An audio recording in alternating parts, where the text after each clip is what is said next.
Welcome back. You're watching Captains of Industry. Now, KPMG has been ranked 56th as one of the 100 best companies to work for. It's also among the top 5 of companies that spend a lot in areas of training and mentorship.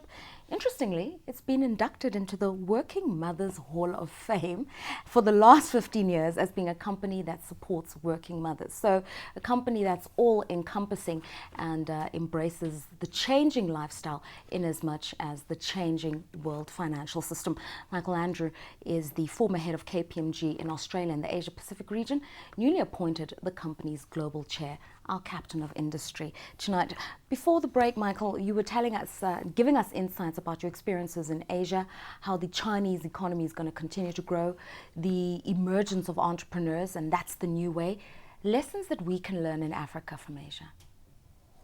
I think the important thing is building consensus and actually having a long-term vision and view. I mean, everyone's critical of China, but there's a 5-year plan. There's a 10-year plan. Everyone ruthlessly executes on that plan from the top to local to state level. So there's a very clear strategic direction. Secondly, they themselves are, in their own way, quite democratic. They actually go through in the party system, making sure the right people get to the right opportunities within their sort of organisation. I think most people don't really understand the party system in China and just how influential it is in getting talent to the top of the organisation.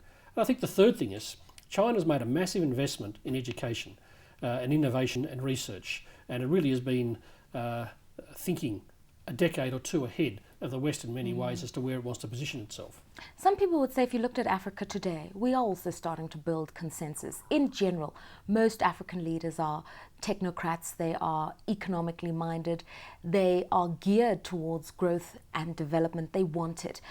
Most African leaders have pledged towards infrastructure, and you're seeing it with the launch of government bonds all over the place, directed at capitalizing this particular segment of the economy.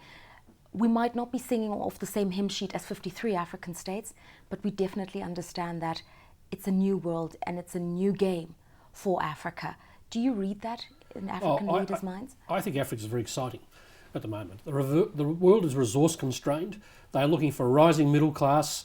They're looking for a high energy type economies, and I think you're right. We're seeing greater integration across the African continent, greater coordination, investment in infrastructure, more political stability going forward. We're starting to see corruption being tackled in some of the countries where it needs to be tackled. So, I think given the right framework, Africa has huge potential.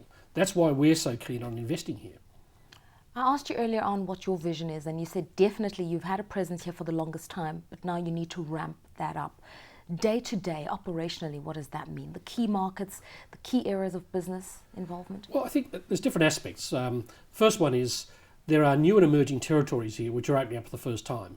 We need to make sure that the right auditing, governance and advisory standards. So when our client comes into the DRC or Mozambique or Angola, there's someone on the ground who can explain the circumstances and how to do business in these economies. The second thing is there's increasing sophistication in the type of advisory skills and services that are being offered. You only have to look at infrastructure, as you mentioned, and the use of public-private partnerships. Yeah. You only have to look at water scarcity issues. You look at the way the carbon reduction needs to be managed across the continent, reforestation plans for businesses. So there are different types of expertise that we need to embed into our African practice. We have those available overseas. Our challenge now is to replicate them here. You speak a very environmental talk, and earlier on, that's what I thought you'd actually said, is water quality. So let's talk about an auditing firm in this new discourse on climate change and the environment. Are businesses coming to you and saying, I want to reduce my carbon emissions, I'd like to allocate a levy, a fund, money towards a green fund? Are they thinking like that? They are, very much so. And I think business globally has adopted the requirement to put a price on carbon in terms of its investment decisions and to reduce its carbon footprint. So they are doing their bit at the moment. And the key to that is being able to measure the outcomes. So that's why they're coming to us and saying, can you tell us what our carbon footprint is? Can you actually measure our performance against the KPIs that we set ourselves? Yeah. And we want the market to understand exactly what we're doing. Is that the new world? Is that the new economy? Well, it is a new economy. It's a good example, I think, of how opportunity arises out of some of these programs. I was in Germany talking to the head of Allianz, and they were very concerned that the global financial crisis was starting to distract business leaders from really tackling what they see as being one of the major issues going forward.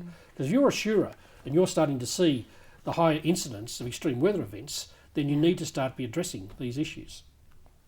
Personally, do you care much for the environment?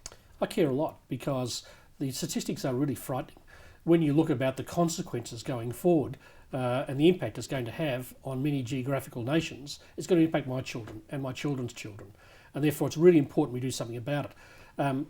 In Australia, we're starting to see hurricanes, tropical diseases. Every country is being impacted in some way, and we've been involved in the earthquakes and the tsunami appeals, and it's clear to us that things are changing in the global climate around the world, and we need to start to take some positive steps for the future generations. Okay, so green issues might be part of the legacy you leave behind at KPMG. What else are the sorts of programs you drive, things that may not necessarily be a corporate imperative, but are very important to you? Well, I think we have a responsibility. We operate in 140 countries around the world. We're going to see adversity from time to time. We have financial expertise and skills. We have a huge labour force of 140,000 people that we can bring to bear on some of these problems, and some strategic thinking. So last week, for example, I was in Sri Lanka, where they had been devastated by floods. We have got together and rebuilt 6 villages down there. We're also looking at the Great Barrier Reef at the moment, and actually looking at how we can actually put some debentures or long-term investment bonds to allow people to fund the restoration of the reef going forward. We've established a village in Tanzania.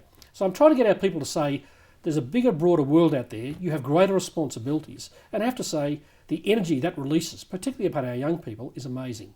I can tell you any number of anecdotes and stories as to why people want to join KPMG, because they want to be involved in our philanthropic activities.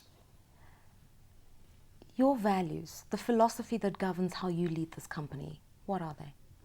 To be open and honest, to have a global mindset, to not ask my employees to do anything I wouldn't do myself, to be transparent, be articulate and be ethical. How does that trickle down to management at the regional level, at the country level, because they have to emulate? Well, we have what we call a high-performance culture, which really embeds our values right across KPMG. So even for the first time that you join as a graduate, we'd workshop with you and explain to you what our values are, what they mean to us, and the importance of having a global brand of high integrity and everyone working in the same way.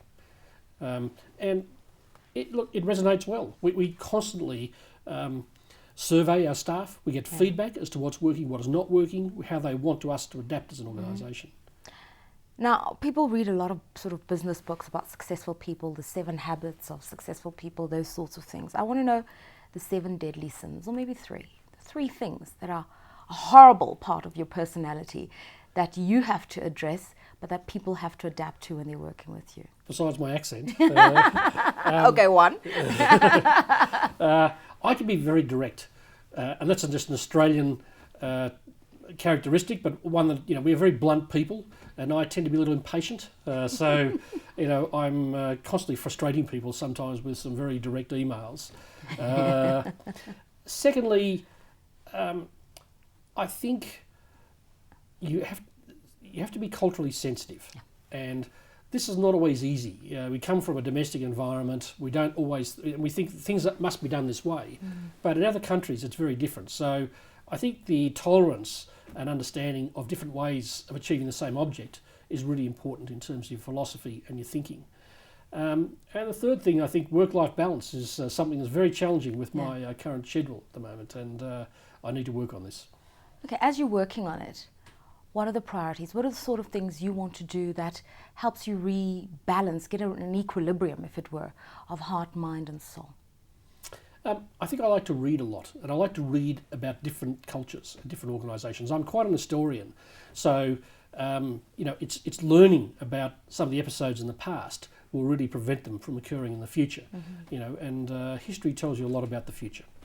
Why do you think that we all know history? We've been through 12 years of high school studying the world wars. Some of us go into university and do liberal arts, but why do we continue making the same mistakes? What is it, do you think, about our human personality? Well, first of all, I don't think we do understand history. I think we're always taught, we're taught a particularly, it might be colonial history. I was brought up under British history and thinking there's nothing else in the world. Do I know much about Chinese history or Middle Eastern history or African history? No, I don't. And therefore it's really important to understand the drivers that occurs. In terms of preventing accidents of the past, I think when you study history and the outcomes and realise the devastation of those things that were occurring, it's really important that you take the lessons from that they won't occur again. I mean, at the moment we're all focused on what happened in 1929 and 1930 and the importance of basically addressing some of those issues so there is not a repeat of what happened in the Great Depression. Who taught you what you know? I think there are many people who taught me what I know. I was very fortunate, I think, to go to a very good high school. And in particular, I had a wonderful set of teachers who spent a lot of time with me and really got me interested much in history and economics, and that sort of flourished. I then had a number of really good role models at KPMG, one or two in particular, who spent a lot of time with me and taught me various things. And it's interesting when I reflect back on why I became Global Chairman. Almost from day one at KPMG in Australia, I was put on working with Japanese clients. And because they think differently, I really learned a lot in terms of cultural sensitivity. And then in 1988, I was sent to Amsterdam to put the merger between Pete Marwick and KPMG together. And living in Europe was, again, broadened my mind entirely. I mean, I didn't see Australia mentioned in the newspapers for 6 months. It just showed me how insignificant we were, and to really focus on global trends, not just in local trends. Yes. Yeah, well, you won't see Australia mentioned in our newspapers, especially after the cricket, so. Oh, can you mention the rugby as well? But we're still suffering from the Masters this year. I mean, we have a great rivalry between South Africa and Australia, and I feel very much at home here. Oh, gosh. Okay, so you travel the world a lot, but where for you is your happy place? Oh, probably my happy place is Melbourne, where I come from. My home, my friends. It's voted the world's most livable city by The Economist, so, I have a great lifestyle there. But that said, I think it's exciting to me to go to different places. I mean, my family came to the garden route in South Africa. It's the best family holiday we've ever had. I've spent a lot of time in Central East Europe.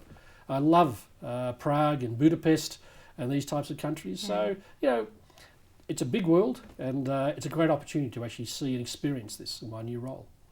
I thank you so much for your time and just opening up a little bit of your heart and your vision for KPMG to us.